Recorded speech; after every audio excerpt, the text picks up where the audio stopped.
Hey guys, Ed from Paranormal Inc. Ohio here. We are back at it again with another podcast.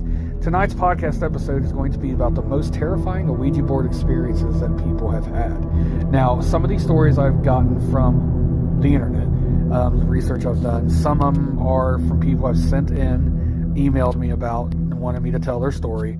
A lot of people don't want their names being read, and they just don't want their identity out there, which, I'm not gonna blame them. I've had multiple bad experiences with the Ouija board,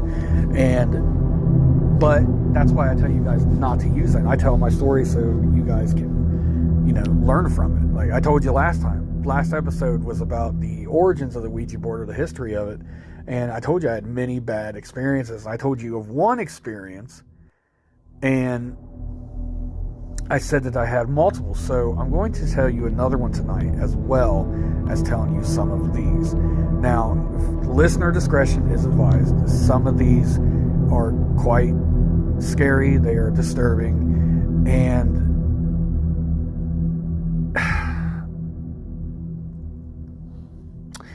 I don't know. I read these stories that people send me, and some of them are, like, I believe everyone. I believe everyone when they tell me everything. Sometimes when people tell me things and I'm listening to them, I'm like, really? And you got to think, like, did that really happen? Because the big thing with the paranormal is it could be, it could be paranormal 100%, or it could be a mental disorder, or their minds playing with them. It could be numerous things. And I got this one story from somebody they had sent in, and it's crazy. And I'm just going to go ahead. I'm going to go ahead and tell the story. This is what they wrote to me. My mother gets interested in card readings and spiritualism just before she has a nervous breakdown with schizophrenia symptoms. One day I was walking through the kitchen to get something or to go to the bathroom. She was with her friends using the Ouija board with a glass and letters on a piece of cardboard. They asked me to join the game. When I put the finger on the glass, it switched across the table, then smashed on the wall. I was 10 years old at the time. My life was already in misery, with two narcissistic parents, with a brain age of a teenager. Nothing good came after that experience. My teen years were very dark and sad, and sometimes I feel something looking at me from the darkest corner of my room if I stay up too late at night. I have seen things in a place where I used to live. I was questioning my mental health because I cannot explain what I've seen. If you want to know, a Ouija board will let you know for good, but be prepared to see the things in a very different way. That's just one that was sent to me. Here's another one. It wasn't me, but this happened to my cousins. Because they didn't think the Ouija board was creepy enough, one afternoon they took the board to a small abandoned warehouse.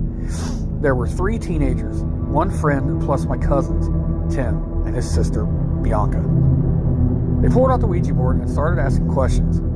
I don't know what they asked, but to their surprise, the pointer piece started moving around quite strongly. Being as skeptical as any cliched character in a horror movie, the boys laughed it off and said, "Come on, which one of you dumbasses is moving it?" Everyone let go of the pointer piece, and it still kept moving. You think that's the scary part, right? Oh no. The creepiest and scariest part was what happened after Bianca started asking, "Who is it? Who is there? Who's moving this thing?"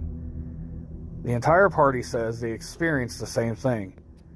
A demonic voice emerging out of nowhere and repeating, "Bianca, Bianca, Bianca, F-U-C-K-U." Like, it just kept cussing at her.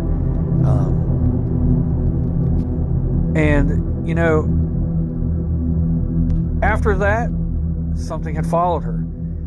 Bianca said for many years something had followed her after that. and she has been terrified ever since. She still sees this thing at night in her house, and she dreams of this thing, and it's just always mean to her all the time. Here's another one. When I was 17, I participated in a Ouija board episode with 7 or 8 other people.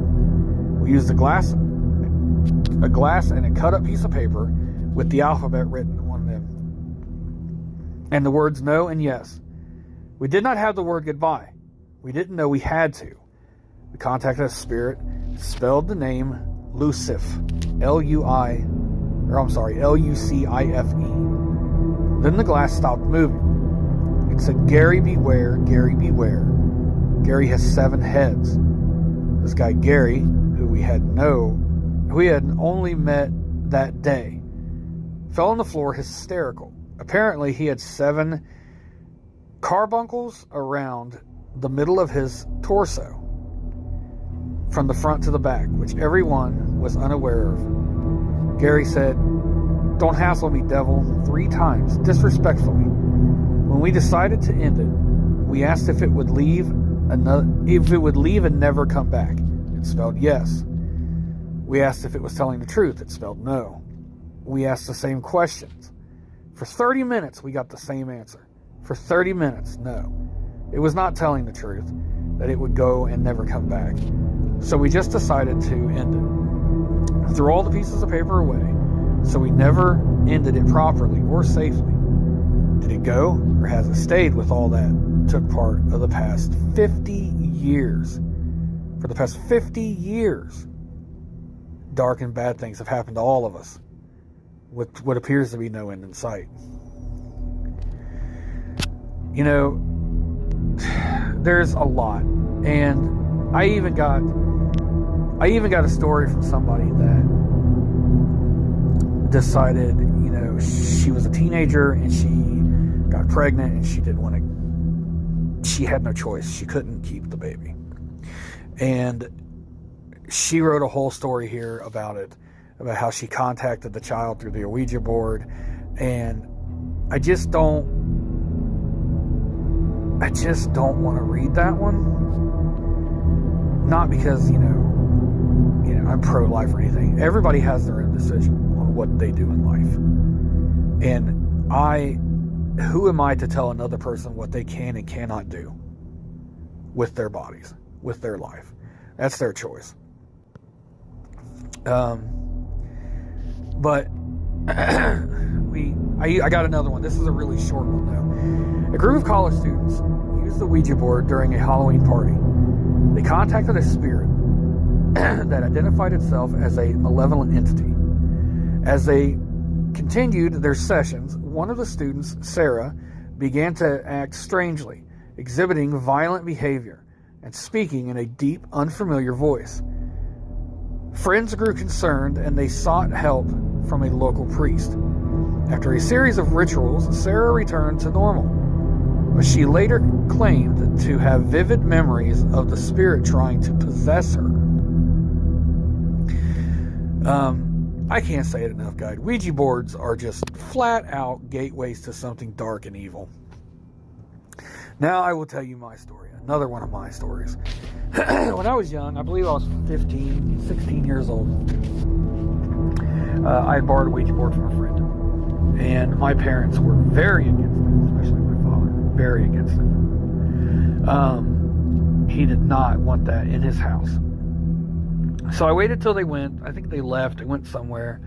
I went down in the basement, which was creepy enough as it is in this house. This house was already haunted where I grew up at.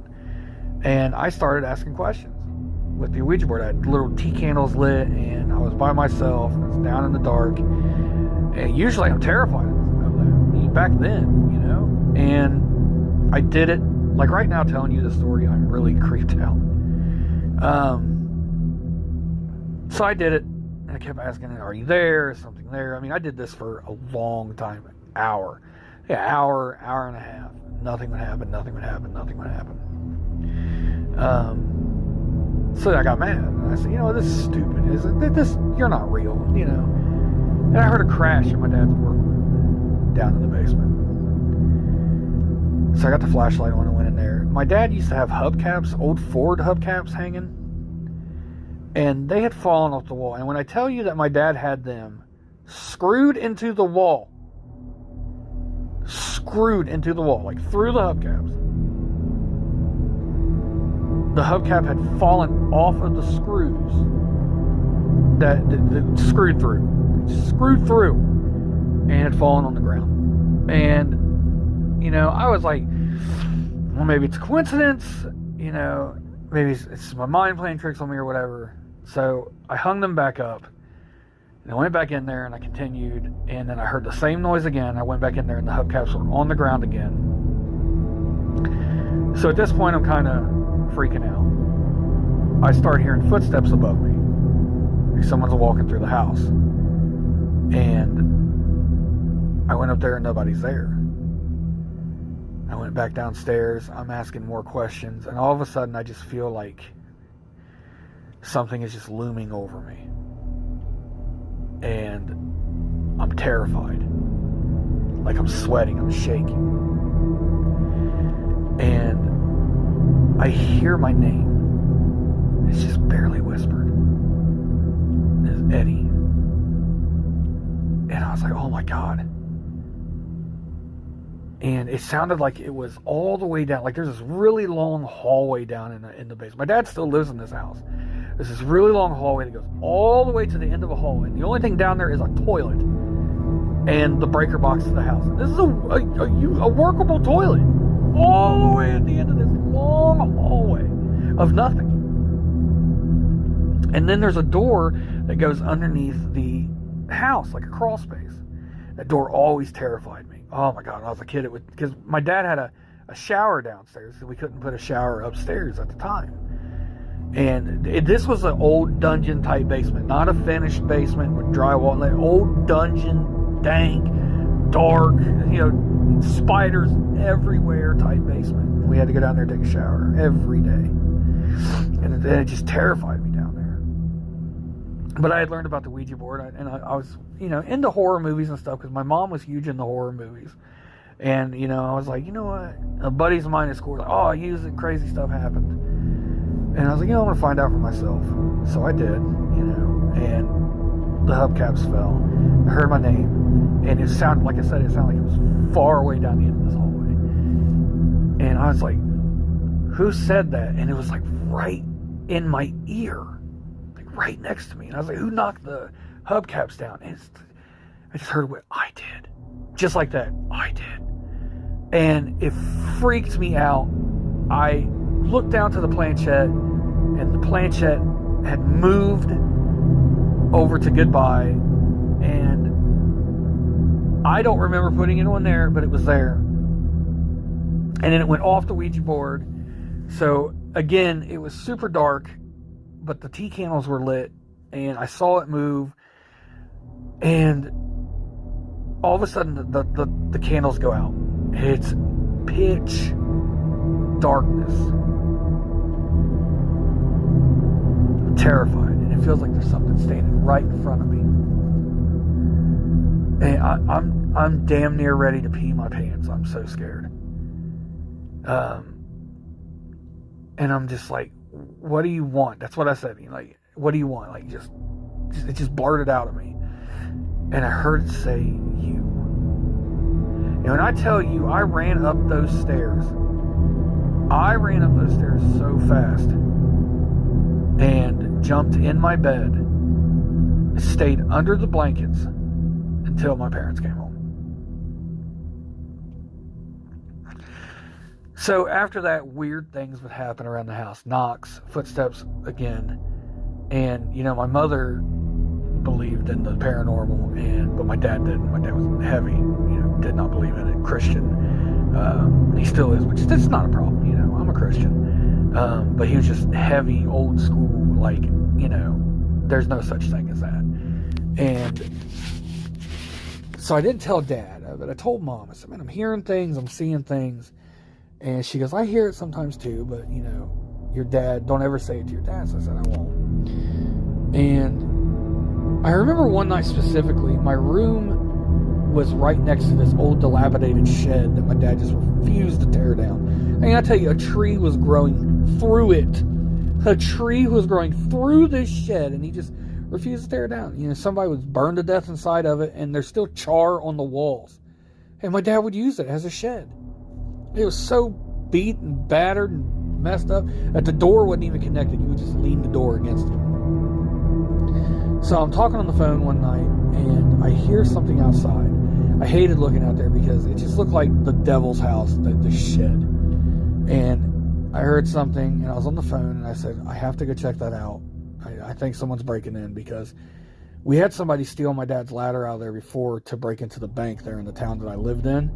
So I thought somebody was stealing my dad's stuff. So I got mad. I was like, ain't nobody stealing my dad's stuff. And I go outside, and there's nothing. I look in the shed, nothing's going on.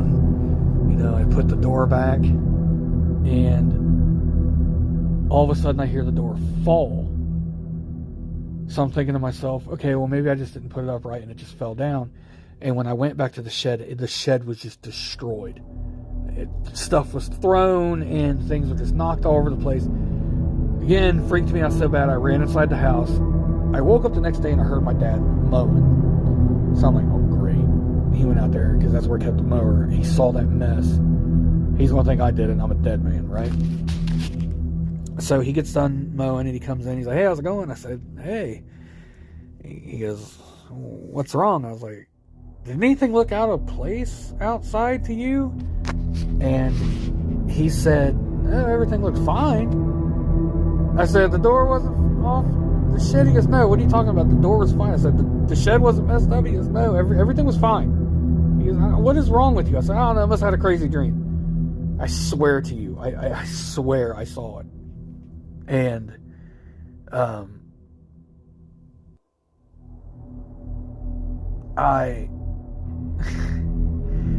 it just scared me. And this thing, whatever it was, it followed me for a long time. Just crazy things would happen. And it finally took a lot of prayer and some help with some preachers to get rid of, whatever it was that had attached itself to me. But it's just the thing with these Ouija boards, man.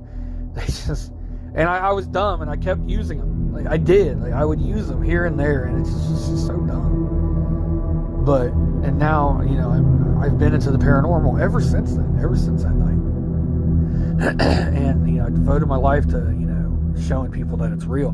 Some people are going to hear this story and think I'm absolutely insane. That's fine. I don't care. How many times I've been called crazy, stupid, kook, stuff like that, because I believe in the paranormal. But that was my story, and I wanted to share it. So I hope you guys enjoyed tonight's episode. If you have your own stories that you would want me to tell, like these other people, just send them to me in the email, paranormalhelp937@gmail.com, or you can DM me on paranormalincohio.com. You can send it there, and we can even have you on the podcast if you want to be on here and tell your story. If you don't want to, then you can send it anonymously, and I'll tell it anonymously. But again, I hope you guys enjoyed tonight's episode. I had a great time saying it, and I love each and every single one of you, and I want to thank you for everything that you've done and all the support you gave us, and just thank you so much. And you will hear from me for the next one. Bye, everyone.